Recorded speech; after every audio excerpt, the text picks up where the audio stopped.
get started, we are going to record the meeting. We appreciate you attending the Wisconsin Coalition for Social Connection. This is our uh, network meeting, and we are lucky today to have some great presenters with us. We always do like to get started. I don't know if I introduced myself. My name's Sally Flashberg. I'm with the Wisconsin Board for People with Developmental Disabilities, and Jill Rankin and Tim Wellens are here supporting me today as we get started. And we're glad to have you here. We always do like to start with kind of just an icebreaker. So, Jill, if you want to go to the next slide. So if you want to put your name and just tell us what's one thing making you smile today in the chat, that would be great.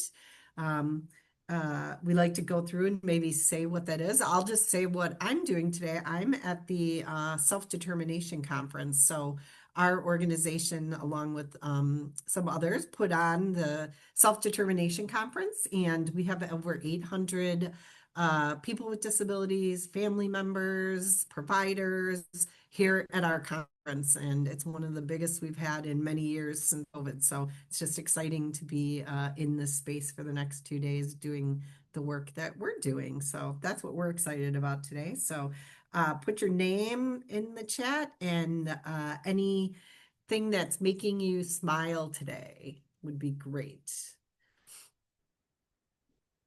I can see some of them, the fall weather. Oh, they come in so fast here. Fresh meals on Allison from Meals on Wheels sampled some peanut butter squares for an upcoming fundraiser. A scheduled holiday photo shoot. Oh, somebody's on top of that today. That's pretty early. Franken Chai from Cargo Coffee. All great sweater weather. Yes, I agree. We are finally at sweater weather, so that's kind of nice. Somebody's brother just got married and planning a vacation. Lots of good stuff here. Good things to make us happy. Finish the ARPA videos. I like that, Helen. That's really exciting. Those are some great videos that'll be available. Home renovation. Lots of great stuff. Lots of people from around the state. So we're glad to have you here. Just keep them coming in, and we'll some delicious pumpkin coffee. Oh, that sounds good. A sunny day. It's not sunny here in the Dells. I don't know where you're at, Joe, but it is not sunny where I am, but that's okay. Somebody's son got their driver's license, so all great things. All right, I'm gonna move us on. Jill, if you want to go to the agenda, that would be great. So we do have some presenters today from our managed care organizations. So I actually invited them to come and talk about community connections. So they've been working on this project for several years now, and we're just really excited to have them join us. Then we'll do some coalition updates. I think Jill's going to be talking about the Healthy Aging grants, and then we'll talk about the social and awareness week that happens in November. We'll hear for some local updates, and then we'll wrap up. So we really appreciate you being here today. Next slide. So we really appreciate the MCO group joining us. So we're joined by Denise from Community Care, Shelley from Lakeland Care, Stephanie from Lakeland Care, and Trisha from Inclusa and iCare. And they are on kind of this overall, I don't know if you call it a steering committee or leadership committee for the community connections, but we're excited to have them here and talk about the community connections, and I'm going to turn it over to them. All right. I'll start us off. My name is Denise Pills, and I am with Community Care. I'm a contracted provider specifically to help project manage through the Community Connections Initiative. And today we're just going to talk a little bit about kind of where we started with Community Connections, how we've been implementing the initiative, what we've learned so far, and then where we're going from here. And we'll allow for some feedback and some questions toward the end. But if you have questions as we go along, please let us know. And I will just go ahead and get started with introductions just so everyone knows who's here from each managed care organization and what their role is. So again, I'm Denise Pills. I'm representing community care, and I'll pass it over to Stephanie. Hi, everyone. My name is Stephanie Bladorn, and I am from Lakeland Care. I am the senior manager for our community supports department, and I oversee many of the different community services and oversee this Community Connections initiative. So very excited to be here. I'll pass it on over to Shelley. Hello, everybody. I am Shelley Pauza. I'm the community supports supervisor with Lakeland Care.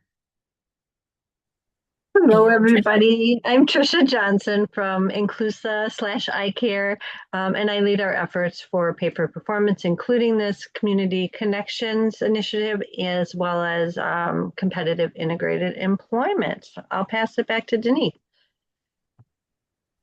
All right, so thank you again for having us here today. We're kind of excited to talk about this project. We have been working on this really hard for the past several years. So I'm going to start a little bit with timeline. If you want to kind of click on the slide there.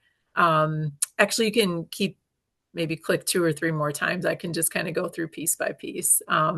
So first of all, I just want to remind everyone that this is a 5-year initiative. So we started this journey in 2023. And during that first year, we really focused on our strategic planning for this. So how are we going to implement community connections throughout an entire state?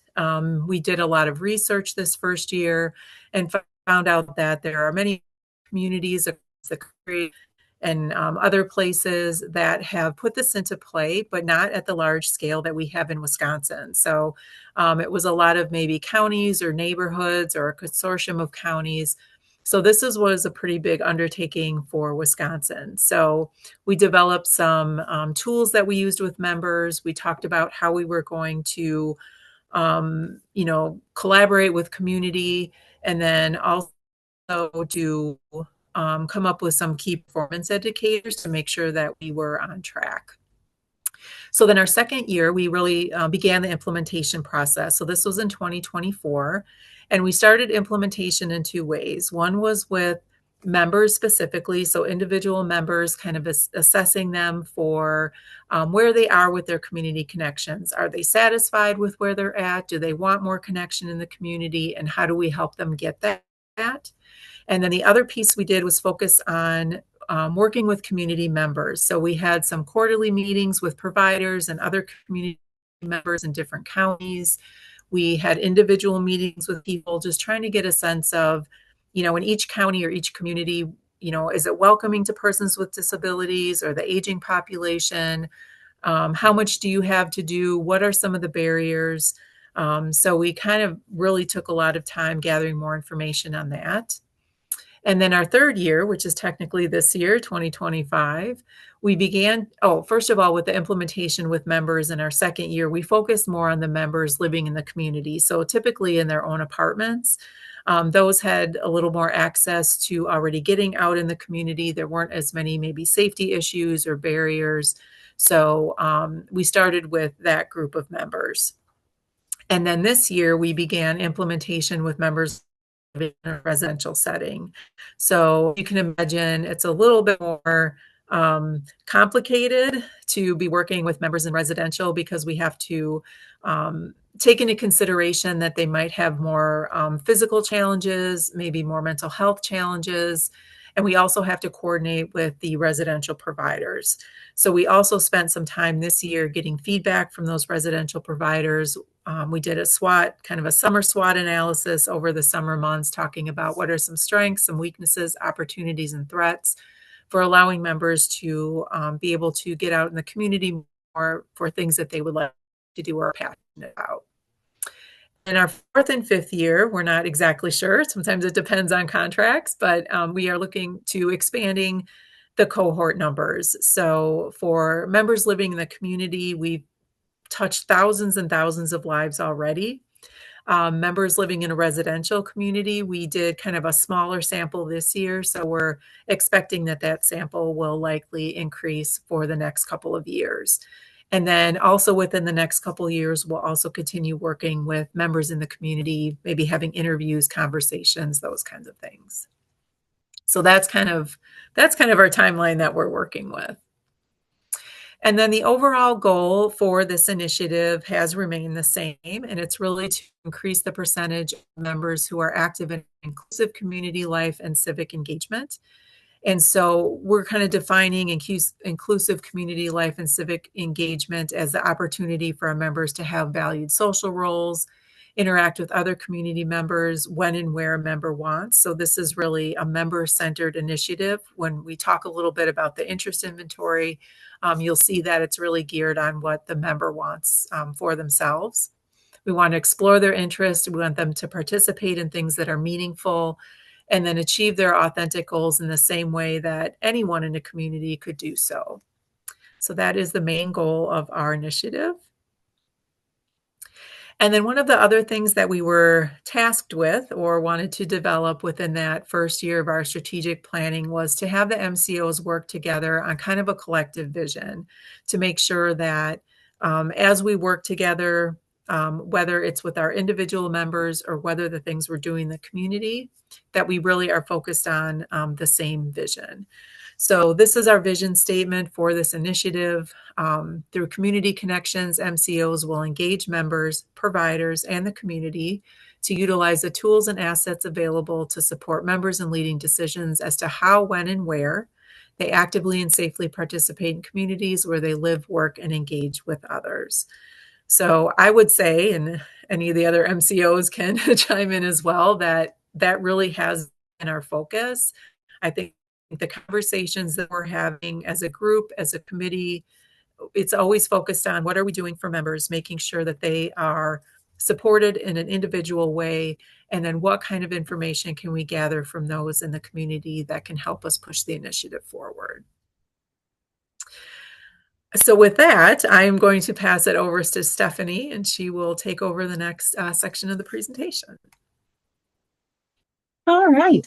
So part of this initiative then is also assessing our members. So as Denise was talking about where we were implementing with our members, what that meant is that we started with an assessment. So going over an interest inventory assessment that really explores the members' interests within various categories, such as what do you like to do?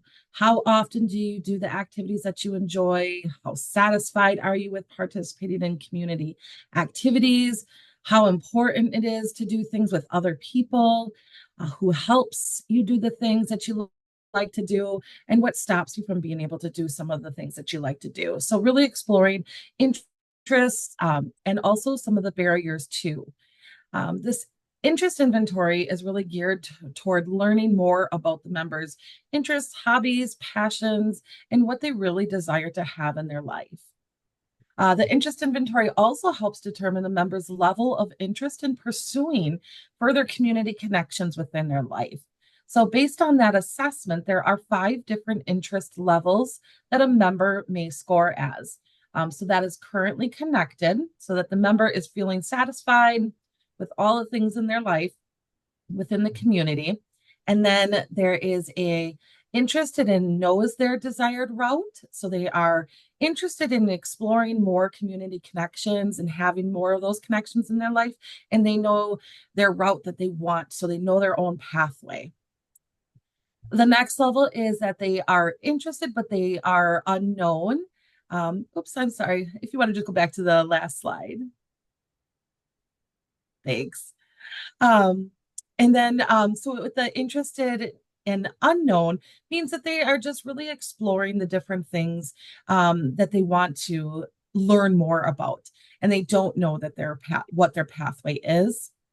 And then some might score as maybe interested, that they're just unsure at this time, but they are interested in learning more. And then we have the ones that might score that they're just not interested in pursuing any further community connections in their life at this time. So on the screen here too, what you're seeing is the some of the different various explorations that we dive deeper in with the members on this particular assessment as well. Next slide. So for different practice tools, each of the MCOs, we've collaborated on different practice tools that we can utilize with our members to gauge the members' level of interest and do a deeper dive into that. So step one is our interest inventory, and then step two is focusing on some of the members that are scored as an interested level. We do these practice tools with the members then to really take that deeper dive, really explore what is their involvement. And on here too, each MCO, we utilize the gifts of the head, hand, and heart, but also each MCO was able to have some of their own individual extra supplementary tools if they desired as well. Next slide. And I'm going to pass that over to Shelley. Yeah. So what you're seeing here is just one example of one of our supplementary tools that we use. It's called the Gifts of the Head, Hand, and Heart. And we use that with the members to help explore their interests on a deeper level. The activity encourages members to think about their interests and passions from 3 different perspectives. When looking at Gifts of the Head, care teams will ask things like, what interests you? What do you want to dive into a little deeper? What interests you intellectually? What are you interested in learning about? For Gifts of the Hand, care teams will ask, are you a fixer? Are you a creator? Do you enjoy crafts or working on projects? Perhaps you haven't mastered any of these skills yet, but want to explore your talent further or learn a new skill or hobby. Lastly, our care teams explore the gifts of the heart. They may ask, what are your passions? What do you care about deeply? What matters to you emotionally or spiritually? By exploring these different interest areas, it helps the MCOs tailor supports, activities, or goals that align with the member's whole self, not just the surface level interests. This is just one example of interest engaging assessments that MCOs can complete with the member. Next slide, please. The MCOs not only worked with individual members, but also expanded our reach to Wisconsin communities by completing community readiness assessments in counties throughout the state with community partners. These interviews are to learn more about the local resources, barriers, strengths, and to help to build inclusive communities. The MCOs are expanding the readiness assessments each year to new counties and efforts to learn about each of the counties in the state. The MCOs have also had various community feedback sessions that engaged community partners and contracted providers on opportunities to learn more about the communities, areas of need, barriers, and areas that already have a strong community tie. Each year, as the cohorts expand, the MCOs have began to explore connections for members living in the various residential facilities and learning about the different strengths and barriers through specific feedback sessions as well. Throughout these discussions for MCOs was to continue the SWOT analysis of strengths, weaknesses, and opportunities and threats that exist throughout the state. The MCOs continue to learn from these experiences shared. And Tricia. All right, I'm just going to kind of pick up where Shelley left off. So as she mentioned, we've been doing these SWOT analysis, and it was kind of like the next step from what we started last year. So last year, as Denise mentioned in the beginning, we were really more focused on those members living in the community. So when we did this collective work last year, it was a series of meetings in every GSR throughout the state, and mostly with providers or agencies or some sort of stakeholder that was involved with members already living in the community. And those were kind of general education type of meeting, similar to this, right, where we were telling them about the initiatives, getting some feedback. But then this year, kind of the evolution of it was, how do we now kind of wrap in all those residential providers? Because as mentioned, there's a lot more challenges to people living in a residential setting. And we've really looked at what's different between an AFH and a CBRF. Like, how might the strengths and weaknesses be different? So even in some of the examples you'll see up on the slide, they might look different. You might see this be a strength over here and a weakness over here.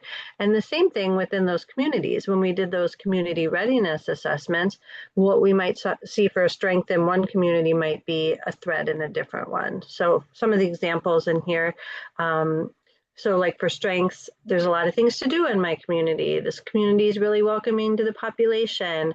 Members have ideas and suggestions for what they like to do. But on the flip side, if you look on the threats corner, the same exact thing is in there. My community is not welcoming or accessible. So it's been really interesting to see how that varies throughout the areas. When we send in our assessments of this project to DHS, one of the things we do is we kind of note all of that and what it looks like for the different communities. And we'll talk about, how does it look different for a rural area versus a more urban area. So that's one of the examples that came up with whether the community was welcoming or not. We did find, in more rural areas, sometimes they were less welcoming or accessible. Sometimes just because people didn't have exposure to people with disabilities, or they didn't have funding to make things accessible. I'm looking, there's a question in here. Oh, I'm not sure who's taking the notes right now, but if you could just jot down this question about the aggregate data from the member and community assessments that we could share. We probably could grab some of that data. I don't have anything along today. I don't know if any of the rest of you do, but we could probably get you some of that information that we could share. It's been really interesting, as I mentioned, to see the differences in the communities, even within things that look like they're similar. I'll give you a great example that I recently did. I've been working on community readiness assessments in the Viroqua area, very small area. And yet a lot of their feedback was similar to what we see in more urban areas. And when you chatted with them, you found out that there was a lot of local government board members that were transplants from more urban areas. So it was interesting to see how their thought process was different, because it wasn't all necessarily people who just grew up in the same area. So we've learned just a ton. So as I mentioned, strengths, a lot to do in the community, members having great ideas and suggestions. On the flip side, we saw not all members want to do the same things, right? So when we talk to the residential providers, we might see an AFH that said, yeah, this is great. I can get my 2 members out. When we decide who to take at my AFH, we try to pair people up with similar interests. And then you would talk to an 8-bed CBRF who said, we don't really have control over whether they're compatible, and they don't all want to do the same thing, and we can't afford to take everybody out at the same time. So then we talked to them about, what are the opportunities to do something with that, or how do you anticipate that challenge, and what do you do? So in that example I just used, they might say, well, I have 2 CBRFs in town, so we're going to offer 2 activities at the same time and split it up. So if half of your people want to do my activity and half of my people want to do your activity, we could split them up that way.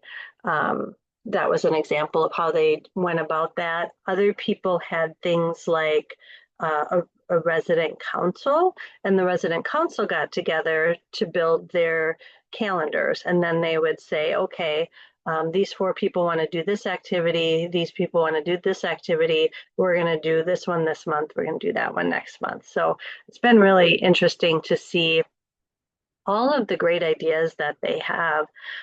Transportation has been kind of a challenge across the board. But again, hearing directly from the residential providers, they were able to tell us, hey, I've really built a good partnership with this local company. or I've partnered up with the SNF that we also own, and so we trade off using the van.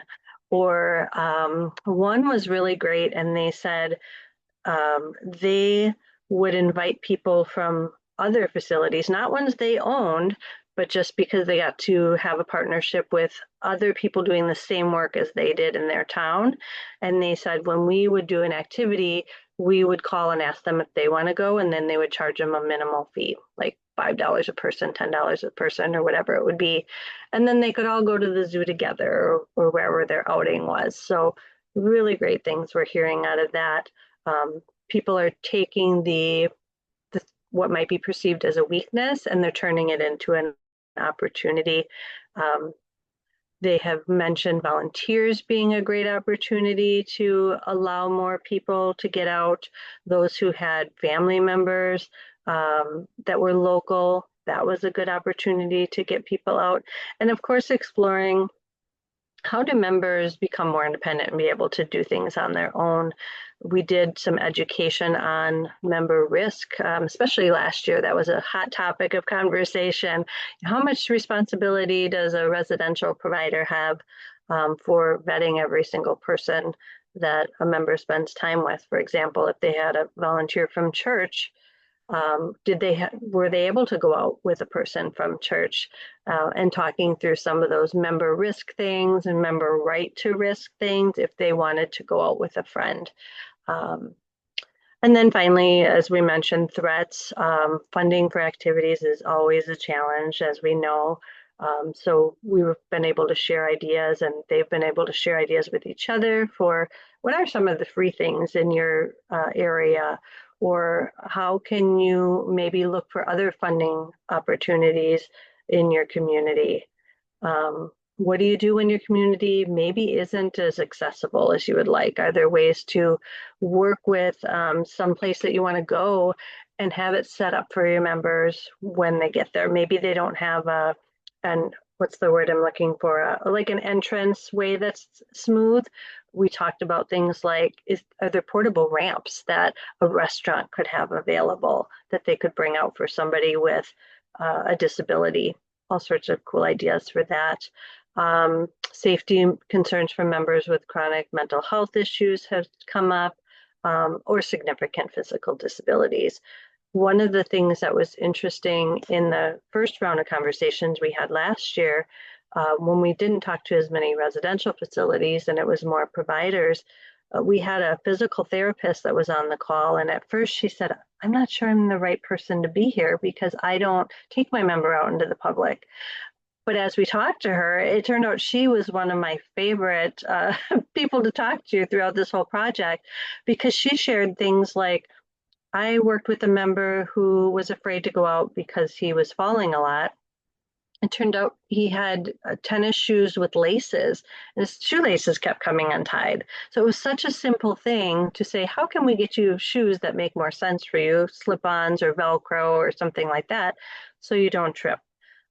Another thing that came up was somebody wanting to go to the park, but they had a walker that wasn't all-terrain. So such a small adjustment that could be done to help somebody with a physical disability. So just some examples for you of how we work the SWOT analysis. What are the strengths of each, the weaknesses? How do we take some of those things and turn them into opportunities?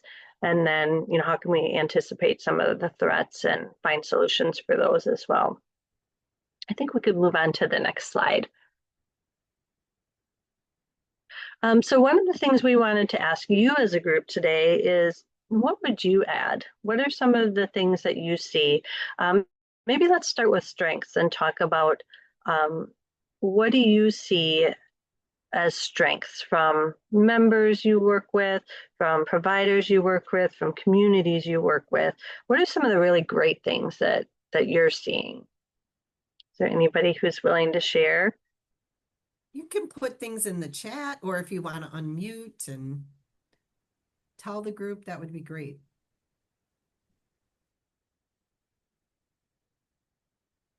Yeah, Kathy says she loves the idea of them inviting others to their events.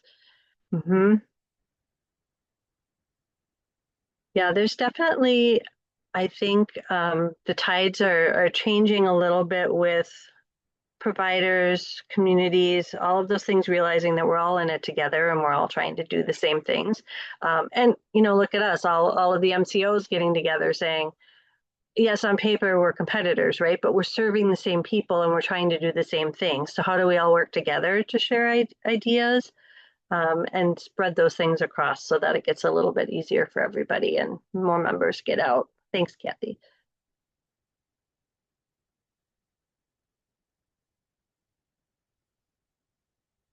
All right. Well, I know sometimes it's easier to come up with things that are difficult than it is to come up with things that are going well. What are some of the things that are frustrating the people that you're advocating for right now? What's making it difficult for them to get out into the community, or what are some of the barriers that you're seeing? We'd love to be able to add them in when we do our presentation for DHS at the end of the year.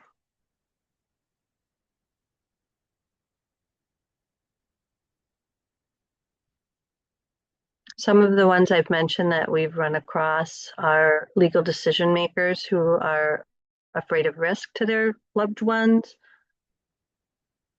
I'm just going to come off a chat because it's too hard to type. Great, thank you. I appreciate that. Sure. This is Helen Sampson. And one of the things that I think we are in general underappreciating is how stinking rusty we got during COVID. And it's just really hard to get back out, Mhm. you know? So I would definitely see that as one of the barriers. And it- creating a bridge that makes it comfortable for people is an Mhm. extra step. We can create an event, we can create a gathering, but helping someone get out their door and into ours is a whole nother thing.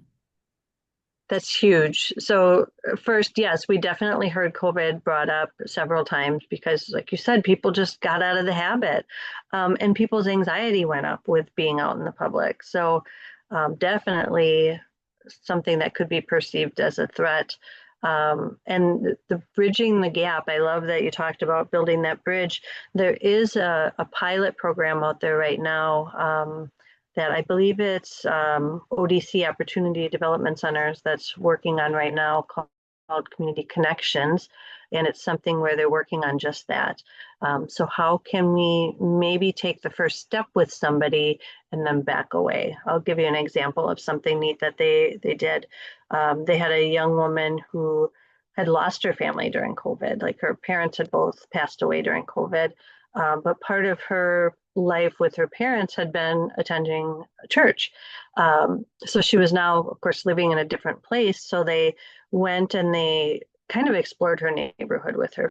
First of all, like helped her physically walk around her neighborhood to see what was there.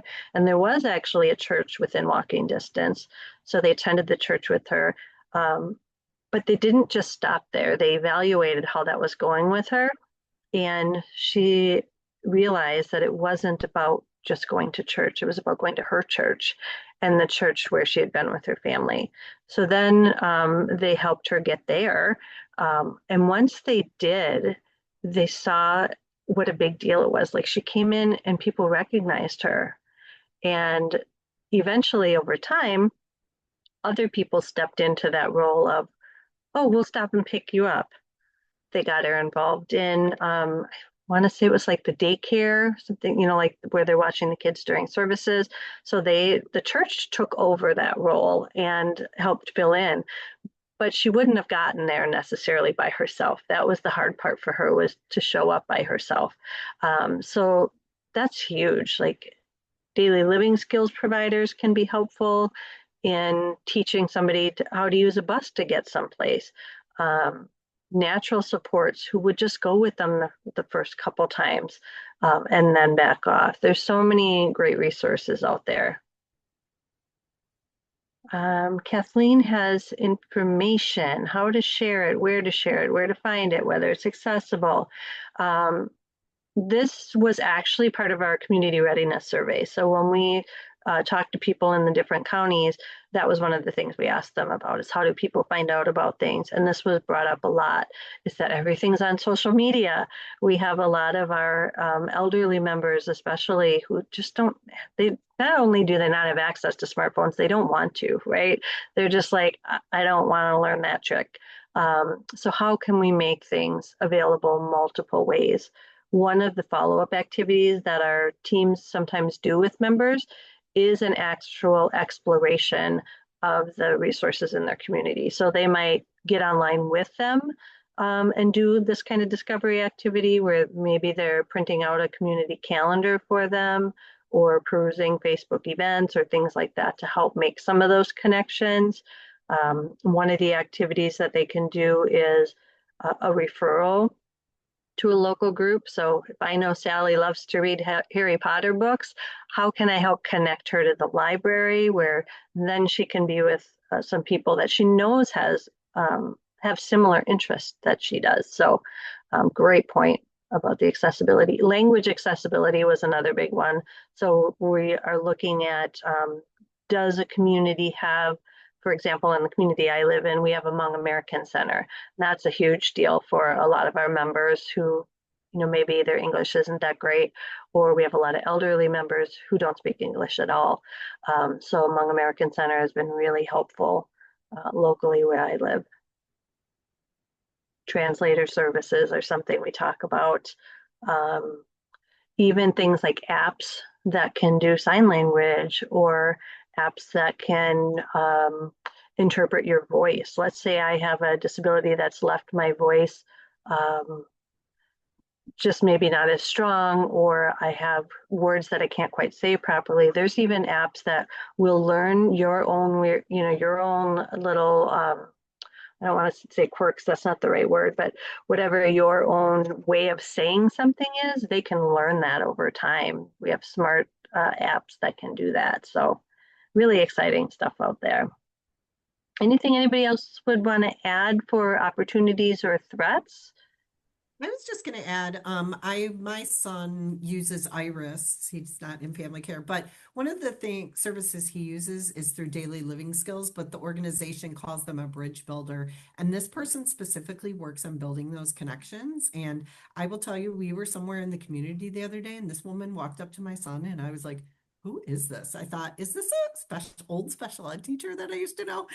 And she was like, Matt, when are you coming back to pickleball? And I was like, oh my gosh, this is so, and she's like, grabs her husband to come over, and that would have never happened without this person who was called this bridge builder to this community connection. So, just That's those huge. innovative ideas. Yeah. Mm-hmm. Yeah. And it doesn't have to be huge, and it doesn't have to be forever. It's Right. like that, just that little bit of courage sometimes people need to get out there and do it. Honestly, I don't want to show up at pickleball myself without knowing anybody. Sometimes we forget that we're expecting other people to do stuff we wouldn't do Right. ourselves. Well, and the bridge builder will plays pickleball with them. That's Yeah. until he feels like Matt is good and can just go on his own. So Yeah, that's a great example. Thank you. All right, well, if nobody has anything there, we can go ahead and move to the next slide. Feel free to continue throwing things in the chat. Just a second here to catch up with my notes. So some of the things that I've mentioned, a lot of the things we found already, but a few more that I want to throw in there is one thing we discovered when we started this. It seemed really daunting, right? It's like, oh my gosh, we have to get everybody connected. What we found is the majority of people were already connected. It's probably that 60 to 65% range that are either like, no, I'm good, I have something else going on, I don't want to take on new things at this time, or I'm already connected. I'm playing Special Olympics. I have family members that I go out with every week. They're feeling good. So it's really kind of that 35% who say, I might want to do more, or I do want to do more, but I don't know what it is. Those are the people that we're really focusing on. So for those that are wanting more connection, we're working on establishing those goals. What would it take to get there? Some of them say, I know what I want to do. So they need help writing the steps for how to do those things. Some are saying, I don't know it all, but I know I want something. How do we help them find out what the something is? And then there's some that are just like, I just don't know, but I want to learn more about it. So those are the things that our teams are working on with people. And the other thing we've taken a look at is, what are those biggest barriers? So overall, as a group, physical disability is really probably the top barrier. So that was kind of a eye opener to everybody. And again, that's partially why we're asking these questions with community readiness about can they get where they need to go if they do have a physical disability, or is that holding them back?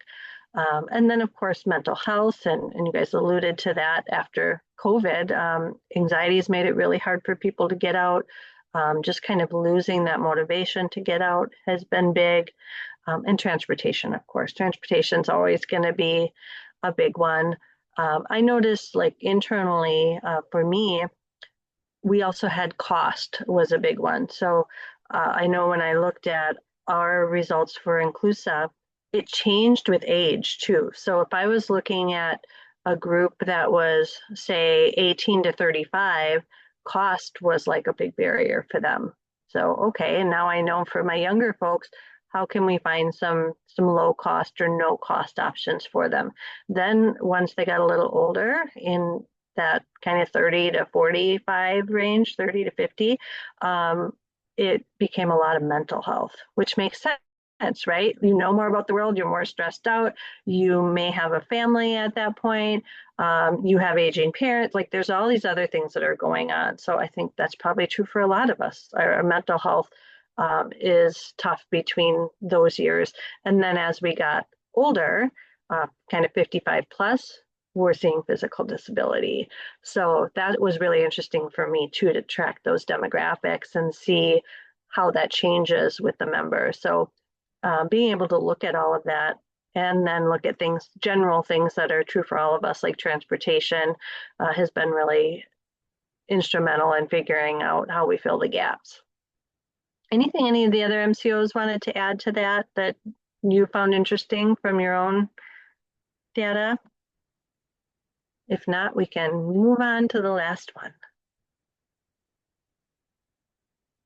All right, so then we just wanted to know about some community resources in your area. So as part of these community resource interviews that we've been doing, we've been asking them, tell me about your town, right? Who are the people I should know? Where are the places everybody likes to go?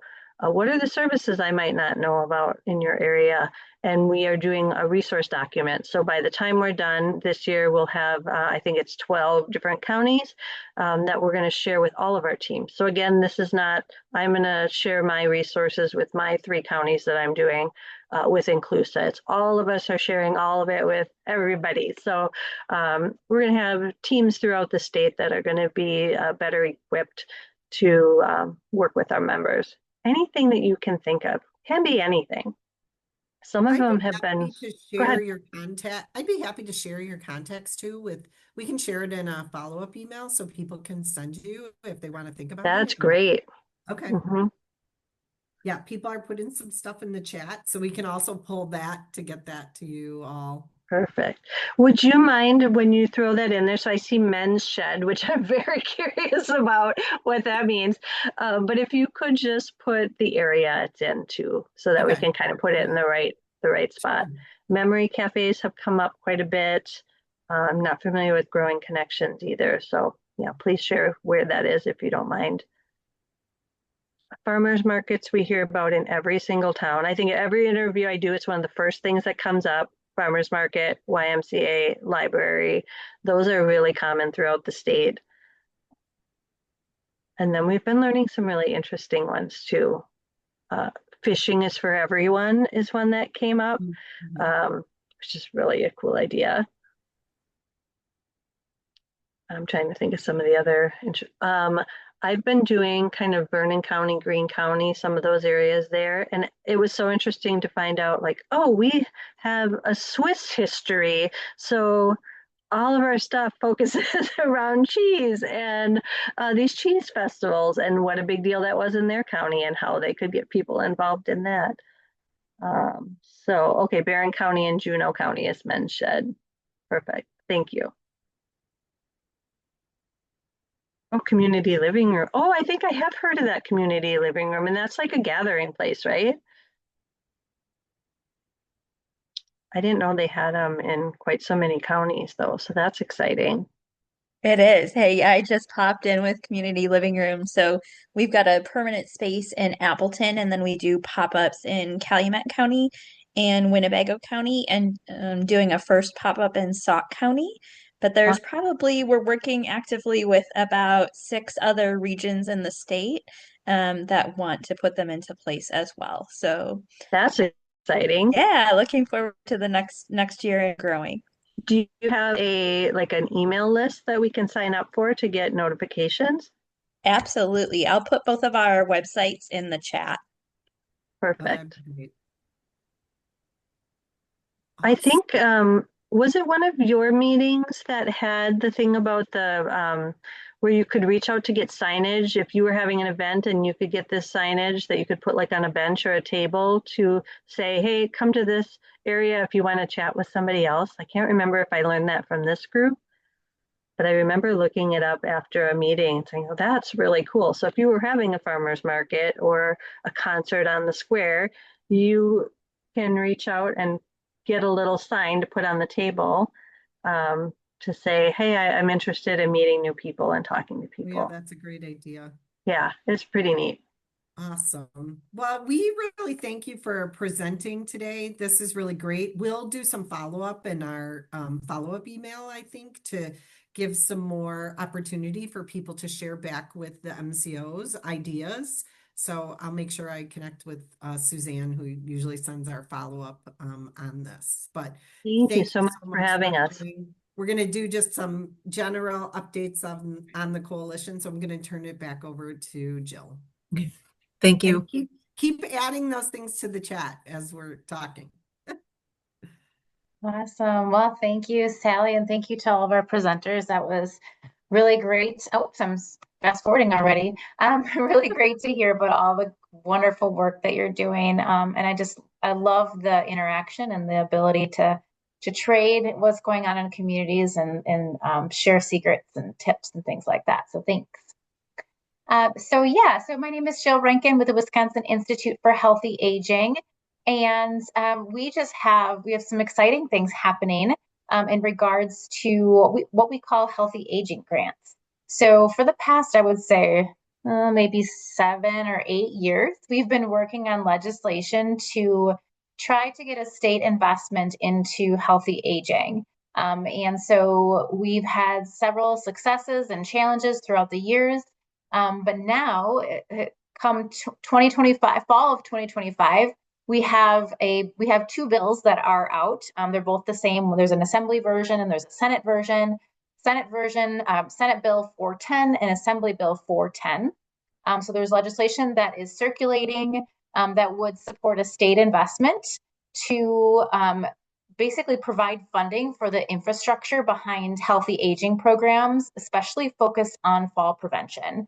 So it provides infrastructure to support it through the Wisconsin Institute for Healthy Aging, as well as then we call them mini grants, but they're not really mini, but essentially grants that we give out then on a yearly basis when we have funding to do so. So this would allow us funding to do that every year to local communities to do really focused efforts on fall prevention. So innovative things, new things, best practices, lots of really great things when it comes to fall prevention. It doesn't have to be evidence-based programming, but a lot of times it's evidence-based programming around falls.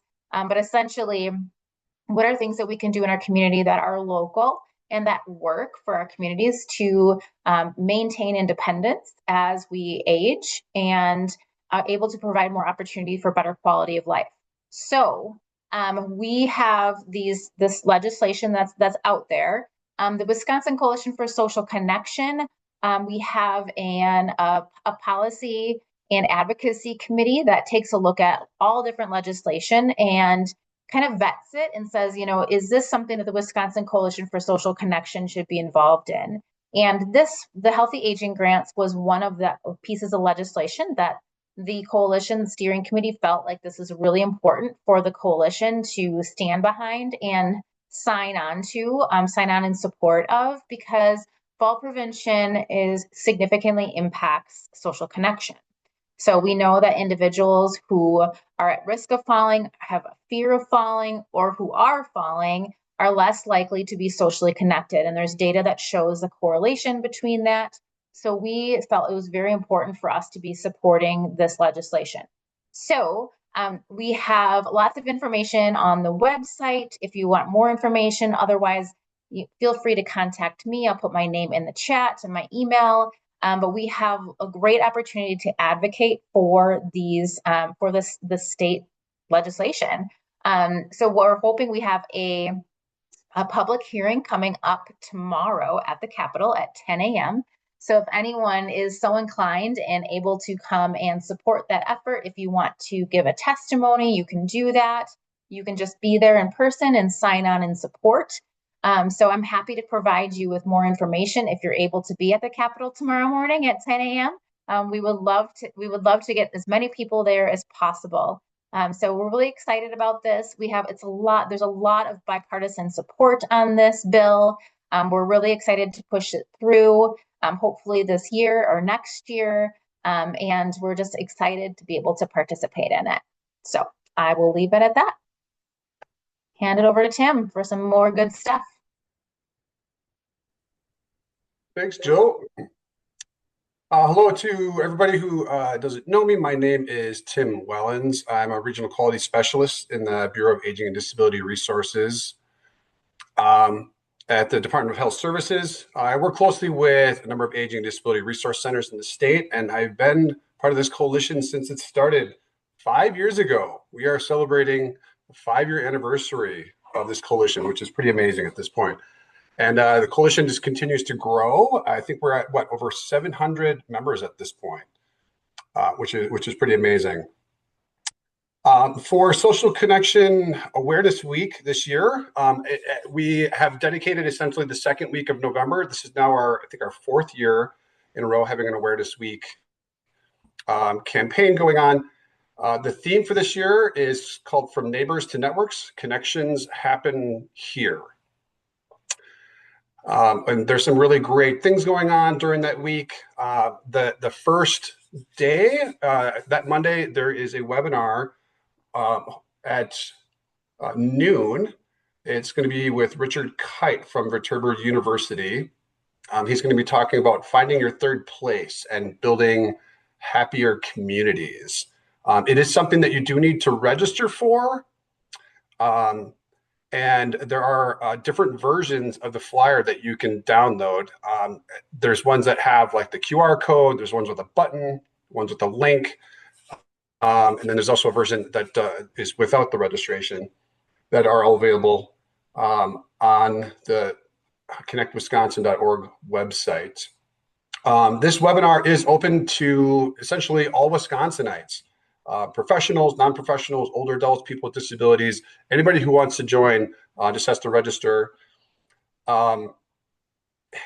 We are encouraging people to even host like watch parties. If it's something where somebody doesn't have network access, but they can all like go to one location. So whatever you can do to please help us spread the word about this kickoff webinar on Monday the 10th. That would be greatly appreciated. You can post it to websites, to your social media, anything like that. And just so you know that there will be ASL and cart services available for this webinar on that day.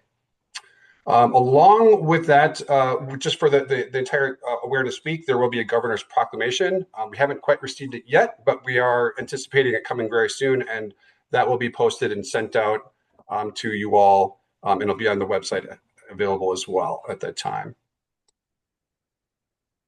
So where can you go get more information about these upcoming events? If you go to the coalition's website, which is connectwi.org, then you click on the top where it says for professionals, and then click on events. There's a lot of really great information on upcoming events, along with a lot of the promotional resources that are available for Social Connection Awareness Week. Next slide.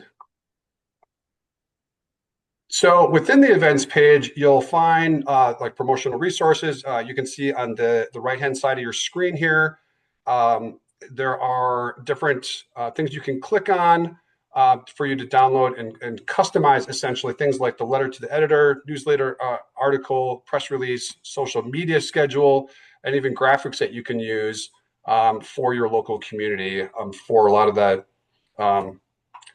just getting the word out for this event. And again, we have we call it an awareness week, but really it's information that is really great to be able to utilize at any time of the year.